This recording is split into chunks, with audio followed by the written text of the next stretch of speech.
चुनावी रणनीतिकार प्रशांत किशोर इन दिनों जन स्वराज पद यात्रा के जरिए बिहार में अपनी सियासी जमीन तलाश कर रहे हैं। साथ ही अपनी राजनीतिक दल को स्थापित करने की कोशिश भी करते हुए नजर आ रहे हैं। जन स्वराज यात्रा के तहत बिहार के विभिन्न पंचायतों का दौरा कर पीके महागठबंधन की सरकार के साथ केंद्र की नरेंद्र मोदी सरकार पर भी हमलावर होते हुए दिख रहे हैं। सारण के जलालपुर पहुंचे प्रशांत किशोर ने बिहार की बंद पड़ी चीनी मिलों को लेकर पीएम मोदी पर तीखा हमला बोला और उन्हें अपने वादों की याद दिलाई। तो बिहार में सारण अकेला जिला नहीं है जहां उद्योग बंद हुए हैं। मैंने आपको बताया कि चंपारण अकेले में उदाहरण के तौर पर 35 से ज्यादा चीनी मिल थे, करीब करीब सारे चीनी मिल बंद हैं। इनमें वो चीनी मिल भी शामिल हैं जिसमें आज के प्रधानमंत्री मोदी जी ने मोतिहारी में जैसे चीनी मिल के लिए आकर कहा 2014 में कि इसी चीनी मिल के से बने हुए चीनी से चाय पीऊंगा तब वोट लेने आऊंगा।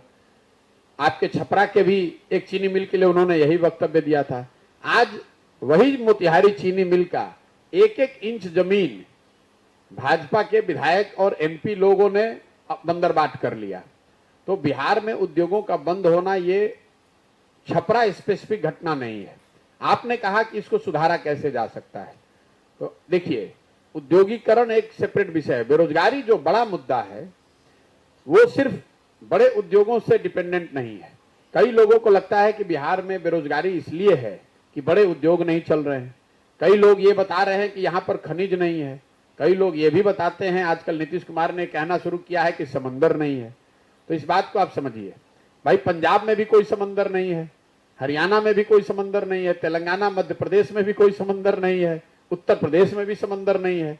तो वहां पर उद्योग कैसे लग रहे हैं? तो ये तो बेकार की बात है। प्रशांत किशोर ने जन स्वराज पदयात्रा का उद्देश्य समझते हुए कहा कि पदयात्रा के दौरान हम समाज को जागरूक करने का प्रयास कर रहे हैं। पीके ने कहा कि अगर जनता को लगता है कि आपके पास विकल्प नहीं है तो आपको खुद आपस में मिलकर विकल्प बनाना पड़ेगा। अभी जो अभियान है वो सिर्फ और सिर्फ इसलिए है कि समाज को जाकर इस बात के लिए तैयार किया जाए, जागृत किया जाए, समझाया जाए कि मेरे भाई आपको हमको अगर बिहार को सुधारना है तो हमको आपको अपनी समस्याओं पर, अपने बच्चों के भविष्य को, अपने बच्चों के चेहरे को देखकर वोट करना होगा। अगर वोट करना है, आपके पास विकल्प नहीं है तो आपको ही मिलकर विकल्प बनाना होगा। लोग मिलकर विकल्प बनाएंगे और चुनाव करेंगे तो उसके साथ उस विकल्प के पास बिहार को सुधारने की योजना भी होनी चाहिए। तो पदयात्रा के यही 3 उद्देश्य हैं। पहला, समाज को यह बताया जाए कि भाई सिर्फ बात करने से नहीं होगा, अगर आपको अपनी समस्या का ज्ञान है तो उन समस्याओं पर वोट कीजिए। दूसरा बात, अगर आपको लगता है कि कोई सही विकल्प नहीं है तो मिलकर नया विकल्प बनाइए।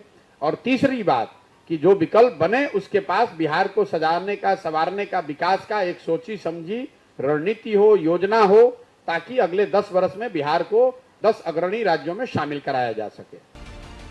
दरअसल प्रशांत किशोर जन स्वराज यात्रा के तहत इन दिनों सारण के विभिन्न पंचायतों का दौरा कर रहे हैं और लोगों को बता रहे हैं कि कैसे लालू नीतीश और प्रधानमंत्री नरेंद्र मोदी ने उन्हें धोखा देने का काम किया है।